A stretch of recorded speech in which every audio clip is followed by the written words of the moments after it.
Bismillahirrahmanirrahim. Assalamualaikum warahmatullahi wabarakatuh. Alhamdulillahi wahdah, wassalatu wassalamu ala rasulillah Sayyidina wa maulana Muhammad ibni Abdillah wa ala alihi wa sahbihi wa man tabi'ahu wa mawala. La hawla wa la quwata illa billah. Ashhadu an la ilaha illallah wahdahu la syarika la wa ashhadu anna Muhammadan abduhu wa rasuluhu la nabiyya ba'da. Allahumma sholli ala sayyidina wa habibina wa syafi'ina wa qurrati a'yunina wa tabibi qulubina wa maulana Muhammadin wa ala alihi wa sahbihi ajma'in. Qalu subhanaka la ilma lana illa ma 'allamtana innaka antal alimul hakim. Rabbi shrah li sadri wa yassir li amri wahlul 'uqdatam min lisani yafqahu qawli. Rabbi zidna ilma warzuqna fahma birahmatika ya arhamar rahimin. Radina billahi rabba wa bil islami dina wa bi Muhammadin nabiyya wa rasula. Ya Allah ya Rabbana birahmatikal wasi'ati ummana wa qina syarra ma ahammana wa ghammana wa alal imanil kamil wal kitabi was sunnati tawaffanu anta radin anna amin ya Allah ya Rabbal alamin. Pertama-tama mari kita panjatkan puja puji syukur kita kehadirat Allah Subhanahu wa taala. Alhamdulillah pada kesempatan yang mulia ini Allah senantiasa melimpahkan, mencurahkan kepada kita semua cucuran nikmat, rahmat, hidayah dan inayahnya. Mudah-mudahan Allah jadikan kita selalu istiqomah dalam menjalankan ibadah dan ketaatan kita kepada Allah Subhanahu wa taala. Tak lupa pula salawat dan salam senantiasa tercurah limpahkan kepada Habibunal Mustafa, Nabiunal Mustaba, Nabi Muhammad sallallahu alaihi wasallam, kepada keluarganya, kepada para pengikutnya, kepada kita semua. Mudah-mudahan kita nanti mendapatkan syafaatul uzma yaumal qiyamah. Amin. Kali ini kita masih berada pada bulan Maulid di penghujung akhir bulan Rabiul Awal. Pada kesempatan kali ini saya akan menyampaikan tentang masih berkenaan dengan Nabi Muhammad sallallahu alaihi wasallam. Allahumma sholli wa sallim wa barik alaihi. Konon katanya iblis itu pernah menangis menjerit sejadi-jadinya. Dalam sebuah riwayat disebutkan Ronna iblis arbaronat. Sepanjang hidupnya, seumur hidupnya, iblis itu pernah menangis sejadi-jadinya, menjerit sekencang-kencangnya. Kapan iblis itu menangis? Ada 4 kondisi, 4 waktu yang mana saat itu iblis menangis dengan sekencang-kencangnya.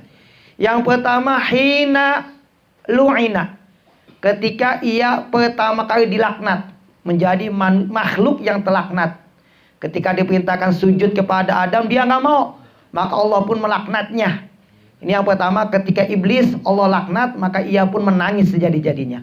Yang kedua, hina uhbita minal jannah, ketika ia diusir dari dalam surganya Allah. Ketika diremparkan dari dalam surga masuk ke dunia, dia menangis sejadi-jadinya.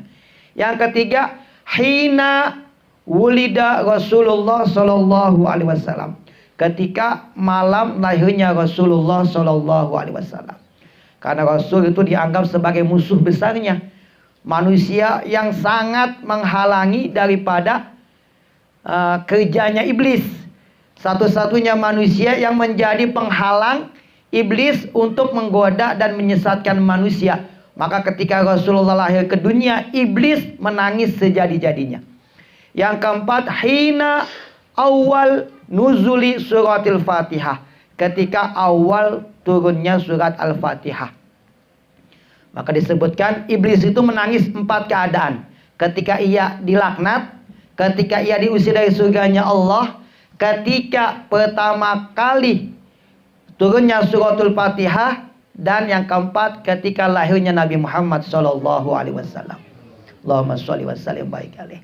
Suatu saat Nabi Daud pernah ditanya, "Ya Nabi Allah, apakah nikmat yang paling kecil dan apa nikmat yang paling besar?" Maka Nabi Daud menjawab, nikmat yang paling kecil itu adalah napas. Kita dikasih napas itu nikmat paling kecil. Padahal napas itu nikmat yang sangat luar biasa. Coba semenit kita nggak dikasih napas. Jangankan sejam, sedetik kita nggak dikasih napas, bisa hidup nggak Pak? Nah, kata Nabi Daud, nikmat yang paling kecil itu adalah napas. Yang kecil aja kita nggak bisa membayangkan ketika nikmat itu dicabut. Lalu apa nikmat yang paling dahsyat? Apa nikmat yang paling besar? Apa nikmat yang paling agung? Maka kata Nabi Daud, nikmat yang paling agung adalah ketika lahirnya Rasulullah Shallallahu Alaihi Wasallam. Allahumma sholli wa sallim. Ini kata Nabi Daud. Padahal Nabi Daud sama Nabi Muhammad itu jauhnya berapa ratus tahun. Tapi ketika ditanya, nikmat yang paling besar di dunia ini adalah ketika lahirnya Nabi Muhammad Sallallahu Alaihi Wasallam. Allahumma sholli wa sallim wa barik alaih.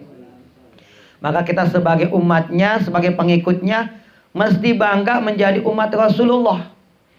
Kalau sahabat beriman kepada Rasulullah itu biasa. Abu Bakar Siddiq, Umar bin Khattab, Utsman bin Affan, Ali bin Abi Thalib dan lainnya itu beriman kepada Rasulullah biasa. Mereka yakin dengan Rasul, percaya dengan ajaran Rasul itu biasa. Kenapa? Mereka hidup sezaman dengan Nabi Muhammad. Hidup zaman Nabi, tinggal bersama Nabi, setiap waktu bisa memandang wajah Rasul. Maka ketika ia beriman kepada Rasulullah itu dianggap suatu yang biasa. Nah, kita yang hidup udah 14 abad lebih, 1400 tahun yang lalu, kita nggak pernah berjumpa, kita nggak pernah bertemu, kita nggak pernah hidup sezaman dengan Rasul, nggak pernah duduk bareng dengan Rasulullah, tapi kita punya iman, kita punya keyakinan, kita mengamalkan ajaran dan sunnahnya, itu lebih dahsyat daripada imannya sahabat. Ada sebuah hadis yang menjelaskan, ini buat motivasi buat kita. Qala Rasulullah Shallallahu Alaihi Wasallam, Allahumma sholli wa sallim wa barik alaih. Tuba liman ra'ani wa amanabi. Tuba summa tuba liman lam yaroni wa amanabi. Rasul mengatakan tuba. Tuba itu bisa maknanya adalah kemuliaan, untung, bahagia. Tuba juga yang dikatakan itu adalah sebuah derajat yang ada di dalam jannah.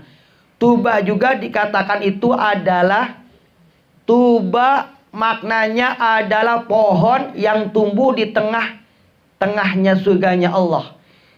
Maka kata Rasul, tuba, untung, bahagia, mendapatkan derajat yang mulia. Siapa? Liman ro'ani wa amanabi.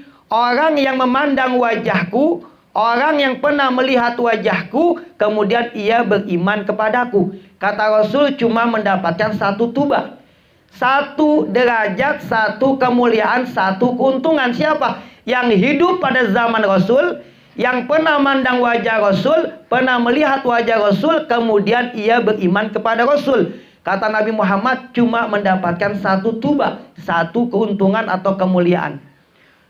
Rasul melanjutkan, tuba, summa tuba, summa tuba. Untung, untung, untung. Mulia, mulia, mulia. Bahagia, bahagia, bahagia. Siapa? Liman lam yaroni wa amanabi. Orang yang tidak pernah mandang wajahku, tidak pernah melihat wajahku, tidak pernah hidup pada zamanku, tidak pernah tinggal bersamaku, tidak pernah duduk bersamaku, tapi ia beriman kepadaku dan meyakini mengamalkan ajaran-ajaranku. Mendapatkan 3 tuba, 3 keuntungan. Kalau sahabat cuma mendapatkan 1. Kita yang gak pernah mandang wajah Rasul, kemudian kita beriman, yakin dengan ajarannya, kata Rasul mendapatkan 3 keuntungan. Bahkan dalam hadis lain disebutkan ada 7 tuba. Tuba, summa tuba, summa tuba, summa tuba, summa tuba, summa tuba, summa tuba. Siapa? Yaitu orang yang tidak pernah mandang wajahku, tidak pernah melihat wajahku, tapi ia beriman kepadaku dan mengamalkan segala sunnah dan ajaran-ajaranku. Ini siapa? Umat yang hidup pada akhir zaman. Kita inilah manusia yang mendapatkan tuba itu, yang tidak pernah mandang wajah Rasul, tapi kita beriman kepada Rasulullah Shallallahu Alaihi Wasallam. Maka kita sebagai umatnya mesti bangga, bahagia. Kita dianggap sebagai umat Rasul. Mudah-mudahan pengakuan kita, cinta kita pun diakui oleh Rasulullah Shallallahu Alaihi Wasallam. Amin ya Allah ya Rabbal Alamin. Kata Imam Syafi'i, minal masaib an tuhibba ahadan wa la yuhibbuka. Suatu bencana, suatu musibah, suatu celaka, binasa. Kapan? Ketika engkau cinta kepada seseorang tapi dia tidak mengakui cintamu. Kita ngaku cinta kepada Rasul, ya Rasul, ana ummatuka, aku cinta kepadamu. Tapi Rasul tidak mengakui cinta kita. Itu termasuk suatu bencana, musibah. Mudah-mudahan kita termasuk umat yang cinta dan Rasul pun mengakui cinta kita dan menganggap kita sebagai umatnya. Amin ya Allah ya Rabbal Alamin. Maka kita sebagai umat Rasulullah mesti bahagia dengan maulid Nabi, dengan datangnya Rasulullah, lahirnya Rasul ke alam dunia, kita mesti bahagia. Ada sebuah kisah, kata Al-Hafiz Al-Maqdisi. Kenapa dikatakan Al-Hafiz? Kalau dalam ilmu hadis, Al-Hafiz itu hafal 300.000 hadis. 300.000, bukan 300 hadis atau 3.000, 300.000 hadis. Maka orang yang hafal 300.000 hadis itu titelnya, derajatnya namanya Al-Hafiz. Itu dalam ilmu hadis. Kata Al-Hafiz Al-Maqdisi, dalam bahasa Arabnya ini disebutkan, idza kana hadza kafiran ja'a dhammu bitabat yadahu fil jahim mukhallada ata annahu fi yaumil isnin daiman yukhaffaf anhu lisururi bi ahmada pamazon bil abdil ladzi tula umrihi bi ahmada masruran wa mata muwahhida. Subhanallah.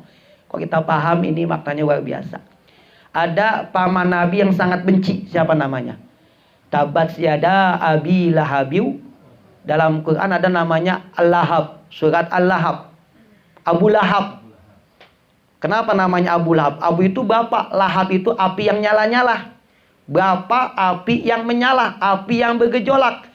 Dalam sebuah kisah dijelaskan bahwa Abu Lahab itu adalah salah satu paman Nabi yang ganteng wajahnya. Wajahnya itu bercahaya kayak api yang menyala. Maka namanya Abu Lahab, ganteng, tampan, punya cahaya.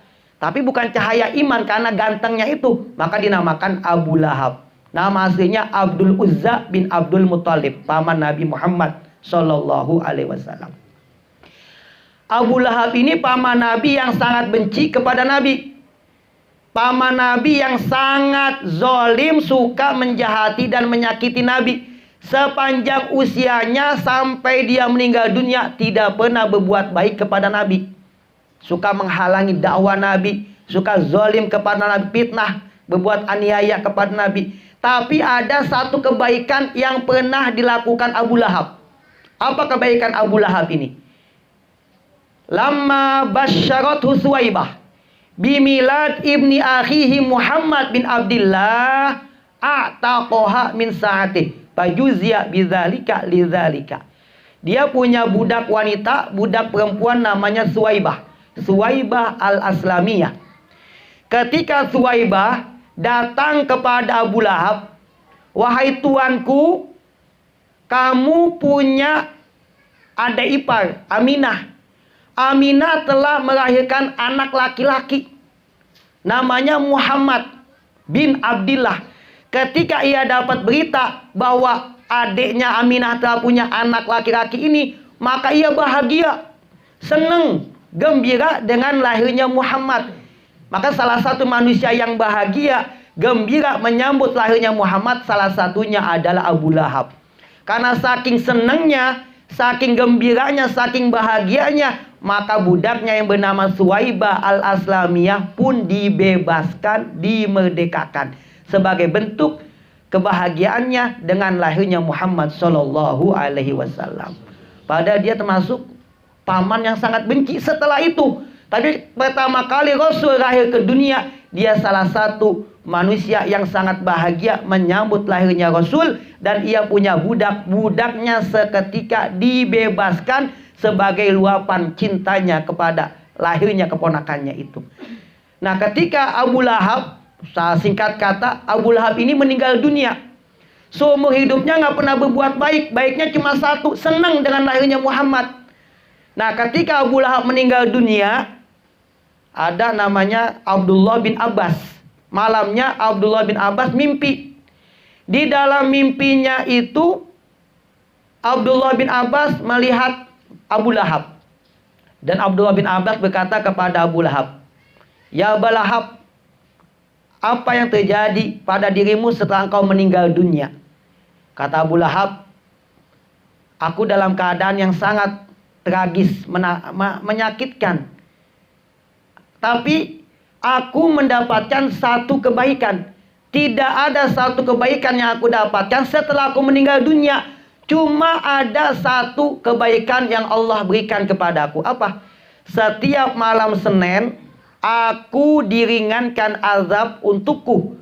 Allah berikan ringan siksa untukku dan aku dikasih minum setiap malam Senin. Kenapa? Karena aku dulu pernah membebaskan Suwaibah sebagai bentuk bahagiaku, gembiraku menyambut Muhammad SAW. Ini Abu Lahab, orang yang sangat zalim kepada Nabi. Tapi ketika meninggal dunia, setiap malam Senin ia mendapatkan keringanan azab.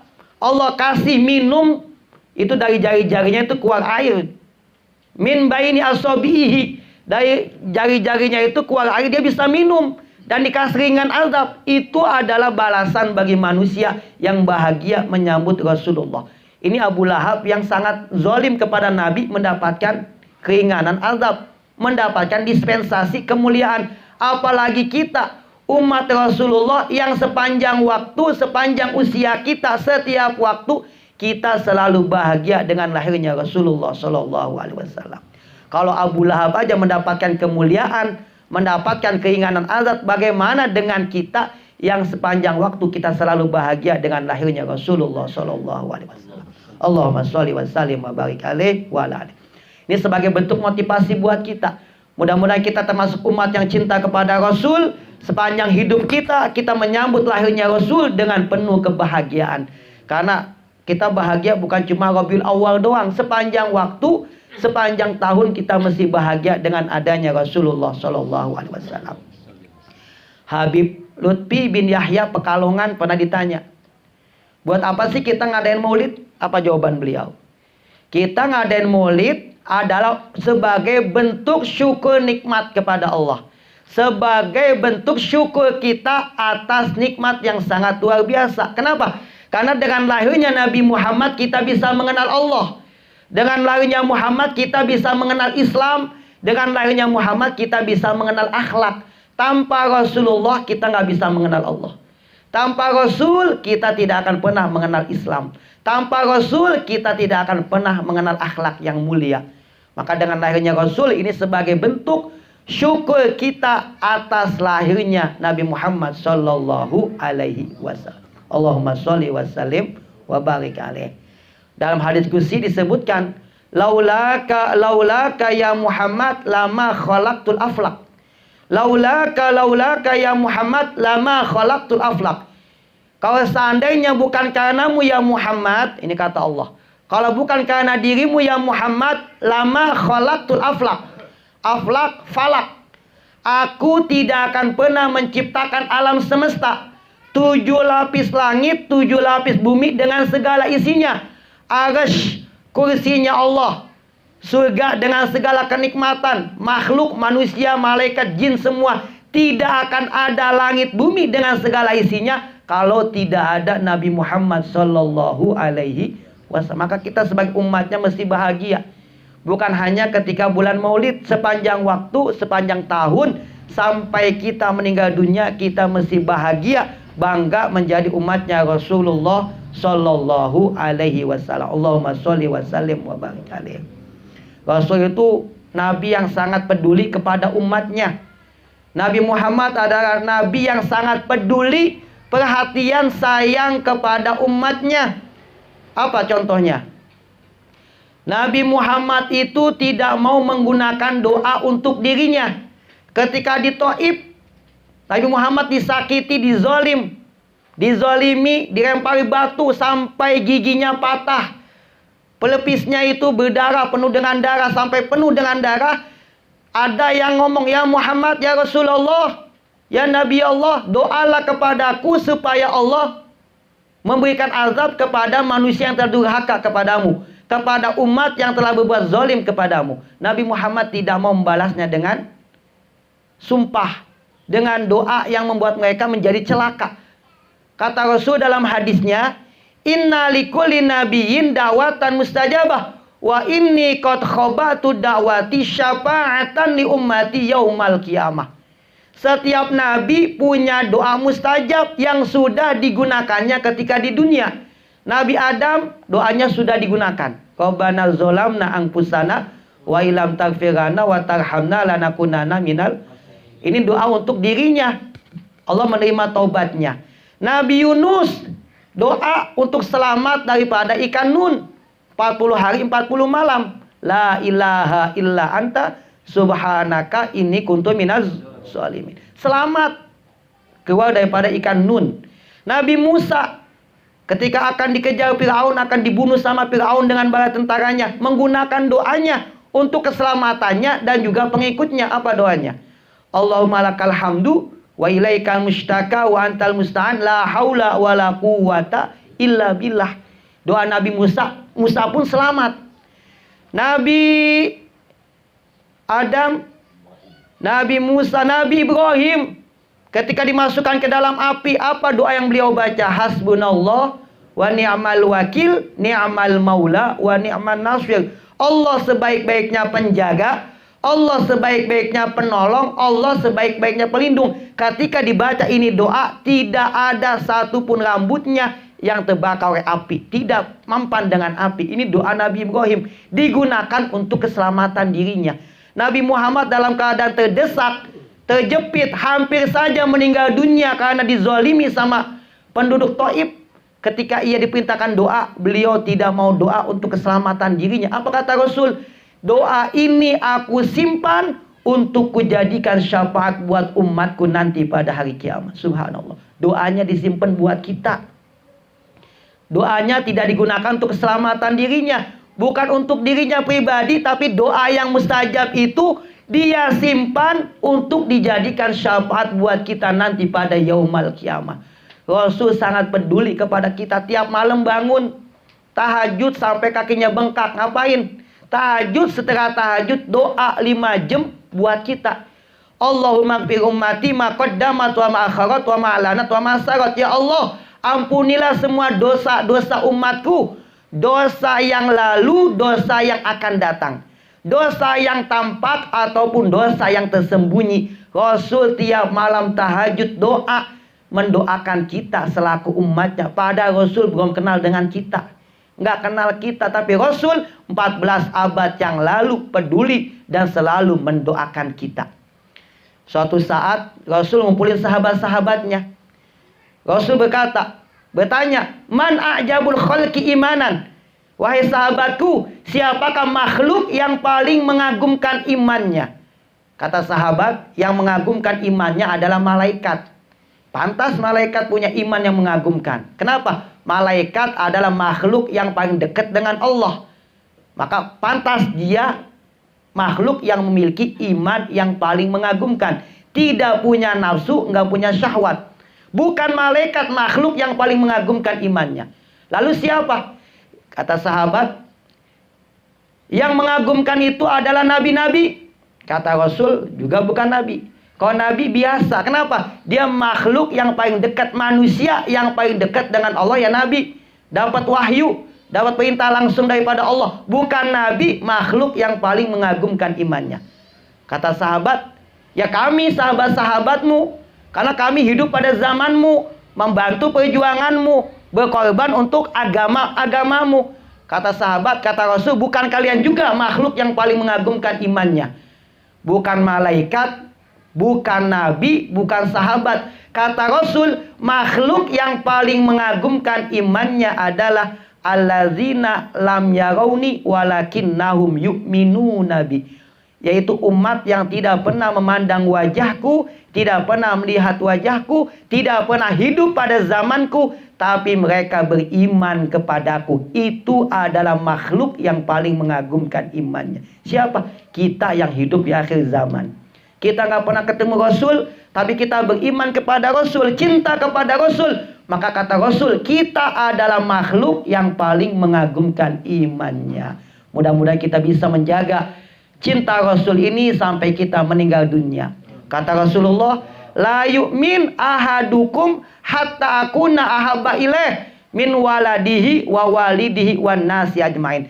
Tidak dianggap sempurna iman kita sehingga kita lebih mencintai Rasulullah daripada cinta kita kepada anak kita, daripada cinta kita kepada orang tua kita, daripada cinta kita kepada semua manusia, bahkan daripada cinta kita terhadap diri kita sendiri. Maka yang lebih kita cintai adalah Rasulullah Sallallahu Alaihi Wasallam. Mudah-mudahan kita termasuk umat yang selalu cinta kepada Rasulullah, yang selalu cinta, ingat dan kangen dengan Rasulullah. Mudah-mudahan kita bisa.